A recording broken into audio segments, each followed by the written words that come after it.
എന്ന് മുതലാണ് ഒറ്റയ്ക്കൊരു മുറിയിൽ തനിച്ച് കിടക്കാൻ തുടങ്ങിയത് എന്ന് കൃത്യമായി ഓർത്തെടുക്കാൻ പ്രയാസമാണ്. അതിനുള്ള ഒരുപാട് ട്രയലുകൾ നടത്തിയിരുന്നു. എപ്പോഴൊക്കെയോ രാത്രി ഈ പറഞ്ഞ അരൂപികളെ പേടിച്ച് മുറിയിൽ നിന്നിറങ്ങി ഓടിയ കഥകളൊക്കെ എനിക്ക് ഓർത്തെടുക്കാൻ സാധിക്കും. എന്നിരുന്നാലും ഈ ഒരു ഭയം എന്നെ മുമ്പിലേക്ക് കൊണ്ടുപോവുകയായിരുന്നു ചില ചിന്തകളിലേക്ക്. മരണത്തിന് ശേഷം എന്താണ് സംഭവിക്കുക? ഈ ഒരു ചോദ്യം എൻ്റെ ഉള്ളിൽ ഉറച്ചു കിടന്നിരുന്നു. ഇതിൻ്റെ ഉത്തരം അന്വേഷിച്ചുള്ള യാത്രകളിൽ എവിടെയൊക്കെയോ ഞാൻ സഞ്ചരിച്ചു.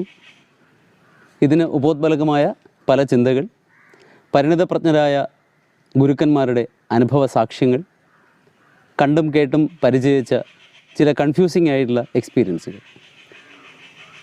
പ്രത്യേകമായ ചില സമയങ്ങളിൽ ചില ആളുകളോട് തോന്നുന്ന അടുപ്പം, സ്വപ്നങ്ങളിൽ നമ്മൾ കാണുന്ന ചില പ്രത്യേകമായ കാഴ്ചകൾ, മുമ്പെപ്പോഴോ സംഭവിച്ചു കഴിഞ്ഞ ഒരു എക്സ്പീരിയൻസ്